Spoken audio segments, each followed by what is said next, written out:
আসসালামু আলাইকুম। বাংলার সংবাদে সবাইকে স্বাগত জানাচ্ছি। আমি নাইম ফাথুম মুবিন। সংবাদ শিরোনাম। আবারও মধ্যপ্রাচ্যে ভয়াবহ তৃতীয় বিশ্বযুদ্ধ শুরু হয়ে গেছে। মার্কিন যুক্তরাষ্ট্র এবং ইরানের মধ্যে পাল্টাপাল্টি আক্রমণ চলছে, আর এরই মাঝে আমাদের হাতে এসে পৌঁছেছে এই যুদ্ধের সর্বশেষ গুরুত্বপূর্ণ সবথেকে তাজা আপডেট সংবাদ আপনাদের জানিয়ে দিব। প্রথমেই জানাবো, হরমুজে চলাচলকারী বাণিজ্যিক জাহাজগুলোকে পূর্ণ সহায়তার ঘোষণা ইরানের। বিশ্বের অন্যতম গুরুত্বপূর্ণ নৌপথ হরমুজ প্রণালীতে চলাচলকারী বাণিজ্যিক জাহাজগুলোর জন্য কারিগরি এবং চিকিৎসা সহায়তা দিতে পূর্ণ প্রস্তুতির ঘোষণা দিয়েছে ইরান আজ। দেশটির বন্দর ও সামুদ্রিক সংস্থা জানিয়েছে, আঞ্চলিক উত্তেজনার মধ্যে হরমুজ প্রণালীতে নিরাপদে নৌ চলাচল নিশ্চিত করতে তারা প্রয়োজনীয় সব ধরনের ব্যবস্থা গ্রহণ করবে। এরপর জানাবো, এনডিটিভির প্রতিবেদন, 10,000 কেজি ইউরেনিয়াম ও 14 খনি নিয়ে উত্তর কোরিয়ার পথে হাঁটছে ইরান। মার্কিন যুক্তরাষ্ট্রকে ছাড় দেবে না তারা। ইরানের পারমাণবিক কর্মসূচি নিয়ে নতুন করে উদ্বেগ বাড়ছে, বিশেষ করে সাম্প্রতিক যুদ্ধ এবং কূটনৈতিক অচলাবস্থার প্রেক্ষাপটে এমন ধারণা তৈরি হয়েছে। বিশ্লেষকদের এক অংশের মধ্যে পরিস্থিতি এমনকি এগিয়ে যাচ্ছে, তাতে মনে হচ্ছে উত্তর কোরিয়ার পথ অনুসরণ করে পারমাণবিক অস্ত্র তৈরির দিকে এগুতে পারে ইরান। এর ফলে মার্কিন যুক্তরাষ্ট্রের অবস্থা খুবই শোচনীয়। এদিকে মার্কিন যুক্তরাষ্ট্র এবং দখলদারকে টার্গেট করে 6,000 কিলোমিটার দূরপাল্লার আন্তঃমহাদেশীয় ক্ষেপণাস্ত্র তৈরি করেছে তুরস্ক। বদলে গেল আঞ্চলিক সমীকরণ। মধ্যপ্রাচ্য ইউরোপ জুড়ে ক্রমবর্ধমান সামরিক উত্তেজনার মতো নিজেদের দূরপাল্লার হামলা সক্ষমতা আরও বাড়ানোর ইঙ্গিত দিয়েছে তুরস্ক। ইস্তাম্বুলে আয়োজিত প্রতিরক্ষা প্রদর্শনীতে দেশটি প্রথমবারের মতো ইয়েলোদিরিমান নামে আন্তঃমহাদেশীয় ব্যালিস্টিক ক্ষেপণাস্ত্র ধারণামূলক মডেল প্রদর্শন করেছে। তে যুক্তরাষ্ট্রের হাওয়া টাইট হয়ে গেছে। এবারে জানাবো, ইসরায়েলের বিরুদ্ধে সবচেয়ে কঠোর ভাষায় সরব বাংলাদেশ, সঙ্গে আরও 12 দেশ। ফিলিস্তিনের অবরুদ্ধ গাজা উপত্যকায় ত্রাণ পৌঁছে দিতে যাওয়া গ্লোবাল সুমুদ ফ্লোটিলাতে ইসরায়েলি হামলা এবং মানবাধিকার কর্মীদের আটকের ঘটনায় এবার সরব হয়েছে বাংলাদেশ।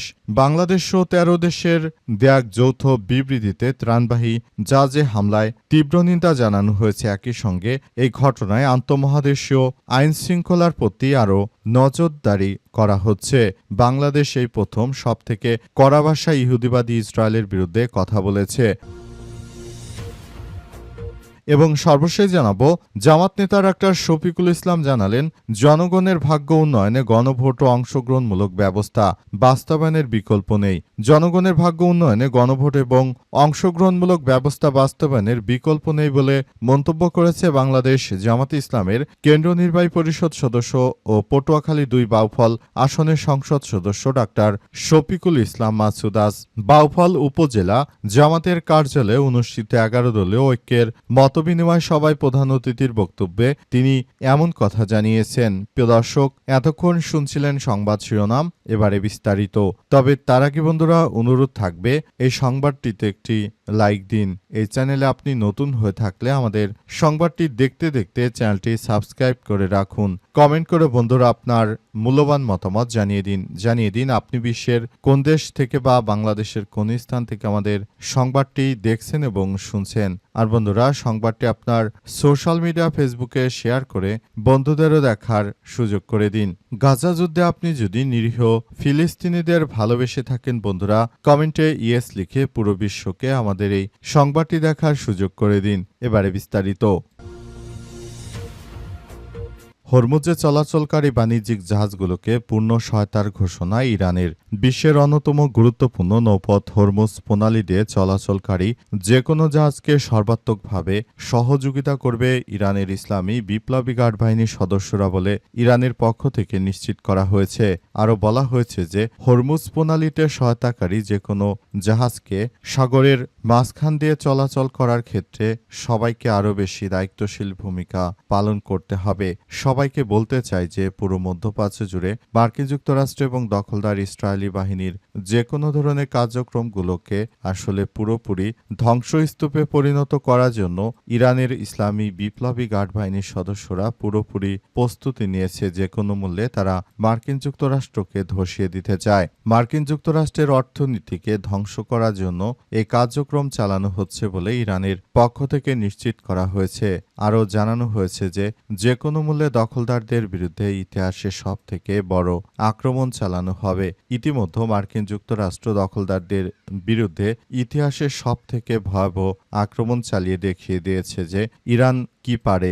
এরপরই মার্কিন যুক্তরাষ্ট্র ভয়ে এখন আর ইরানের বিরুদ্ধে কোনো যুদ্ধ করতে চাইছে না। তাই তারা প্রতিনিয়ত যুদ্ধবিরতি করার জন্য ইরানের উপর নানাভাবে ষড়যন্ত্রমূলক কার্যক্রম চালিয়ে পরিস্থিতি একদম ঘোলাটে আকার ধারণ করার মধ্য দিয়ে এগিয়ে যাচ্ছে।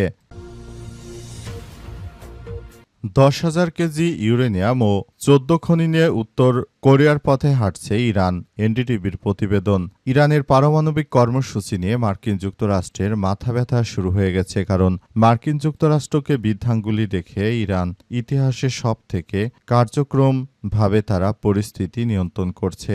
মার্কিন যুক্তরাষ্ট্র এবং দখলদার ইসরায়েলি বাহিনী যে কোনো মূল্যে তাদেরকে ধসিয়ে দেওয়ার জন্য ইরানের ইসলামী বিপ্লবী গার্ড বাহিনীর সদস্যরা পুরোপুরি প্রস্তুত। যে কোনো মূল্যে মার্কিন যুক্তরাষ্ট্রকে ধ্বংসস্তূপে পরিণত করার জন্য আসলে যে কোনো মূল্যে দখলদারদের বিরুদ্ধে ইতিহাসের সবথেকে কার্যকর ভূমিকা পালন করার চেষ্টা করা হচ্ছে বলে ইতিমধ্যেই মার্কিন যুক্তরাষ্ট্রের পক্ষ থেকে নিশ্চিত করা হয়েছে এবং বলা হয়েছে যে মার্কিন যুক্তরাষ্ট্রকে ধ্বংসস্তূপে পরিণত করার জন্য তারা পুরোদমে কার্যক্রম চালিয়ে যাচ্ছে। দখলদারদের বিরুদ্ধে ইতিহাসের সবথেকে ভয়াবহ আক্রমণ চালিয়ে পরিস্থিতি আরও ভয়াবহ আকার ধারণ করার মধ্য দিয়ে এগিয়ে যাচ্ছে। যে কোনো মূল্যে মার্কিন যুক্তরাষ্ট্রকে ধ্বংসস্তূপে পরিণত করার মধ্য দিয়ে এগিয়ে যাচ্ছে ইরানের ইসলামী বিপ্লবী গার্ড বাহিনীর সদস্যরা। তাই দখলদারদের একদম শেষ করে দেওয়ার জন্য ইতিহাসের সবথেকে ভয়াবহ এই আক্রমণ চালাচ্ছে ইরানের ইসলামী বিপ্লবী গার্ড বাহিনীর সদস্যরা। পরিস্থিতি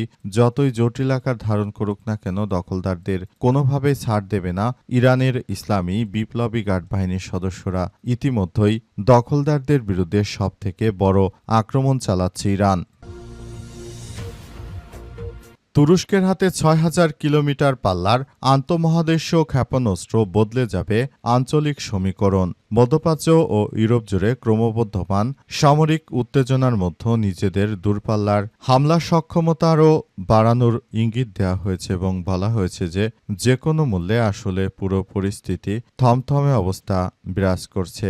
মার্কিন যুক্তরাষ্ট্র এবং দখলদারেরা ইতিহাসের সবথেকে ভয়াবহ কার্যক্রম চালিয়ে যাচ্ছে। যে কোনো মূল্যে দখলদারদের ধ্বংসস্তূপে পরিণত করছে এবং যে কোনো মূল্যে মার্কিন যুক্তরাষ্ট্র এবং ইহুদিবাদীদেরকে টার্গেট করবে মুসলিমদের সবথেকে শক্তিশালী রাষ্ট্র তুরস্ক।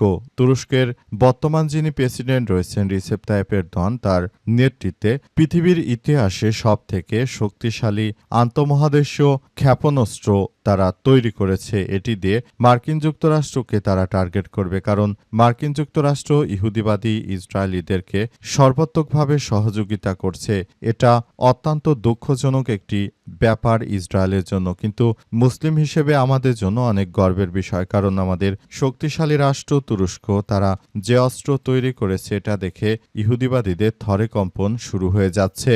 তাই ইহুদিবাদীরা তুরস্ককে এবার জমের মতো ভয় পাবে। তারা তুরস্কের উপর আক্রমণ করবে এমন একটি কথা শোনা যাচ্ছিল যে ইরান যুদ্ধ শেষ করার পরই ইহুদিবাদীরা তুরস্কের উপর আক্রমণ করবে, কিন্তু পরিস্থিতি এখন দেখা যাচ্ছে যে পুরোপুরি ভিন্ন। বরং তুরস্ক দখলদারদের যে কোনো মুহূর্তে গুড়িয়ে দিতে সক্ষমতা রাখে। তাই তুরস্ক তার সামরিক অস্ত্রভাণ্ডার তৈরিতে অনেক অংশে তারা অগ্রিমভাবে কাজ করছে।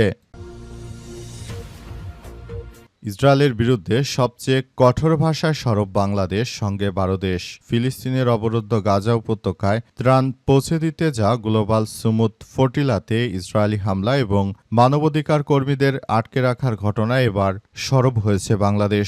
13 দেশের দেয়া এক যৌথ বিবৃতিতে ত্রাণবাহী জাহাজে হামলার নিন্দা জানানো হয়েছে বাংলাদেশের পক্ষ থেকে। একই সঙ্গে এই ঘটনাকে আন্তর্জাতিক আইন ও সামুদ্রিক কনভেনশনের স্পষ্ট লঙ্ঘন বলে বলা হয়েছে। আটককৃত কর্মী কর্মীদের অবিলম্বে নিঃশর্ত মুক্তির দাবি জানানো হয়েছে। সংবাদ মাধ্যম আল জাজিরা বলছে যে বাংলাদেশ, পাকিস্তান, ইন্দোনেশিয়া, তুরস্ক, স্পেন, দক্ষিণ আফ্রিকা সহ ১৩ দেশের একটি জোট গাজামুখী সুমুদ গ্লোবাল ফ্লোটিলারতে ইসরায়েলি সামরিক বাহিনীর হামলা এবং এতে অংশ নেওয়া কর্মীদের আটক করার ঘটনায় যৌথ বিবৃতি দিয়েছে। ১৩ দেশের পররাষ্ট্রমন্ত্রীরা এক যৌথ বিবৃতিতে বলেছেন তারা সবচেয়ে কঠোর ভাষায় ইসরায়েলের এই হামলার নিন্দা জানিয়েছে এবং তারা এও জানিয়েছে যে মার্কিন যুক্তরাষ্ট্র এবং দখলদার ইসরায়েলি বাহিনী তারা মূলত মিলে মুসলিমদেরকে কতল করার নানা ষড়যন্ত্র করছে। তাদের এই ষড়যন্ত্র প্রতিহত করার মধ্য দিয়ে সবাইকে এগিয়ে যেতে হবে বলে মনে করে বাংলাদেশ, সেজন্য বাংলাদেশও এই বিবৃতিতে অংশগ্রহণ করেছে বলে এমন তথ্য জানিয়েছে। মার্কিন যুক্তরাষ্ট্র এবং দখলদারদের বিরুদ্ধে ইতিহাসের সবথেকে বড় আক্রমণ চালিয়ে যাচ্ছে ইরানের ইসলামী বিপ্লবী গার্ড বাহিনীর সদস্যরা। তাই যে কোনো মূল্যে যে কোনো ধরনের পরিস্থিতি আসলে মোকাবেলা করার জন্য পুরোপুরি বাংলাদেশটা এখন ইহুদিবাদীদের বিরুদ্ধে কথা বলছে। এটা আমাদের কাছে অনেক বড় পাওয়া, কারণ বাংলাদেশ এর আগে কখনো কথা বলেনি। এবারই দেখা গেল বাংলাদেশ কথা বলল।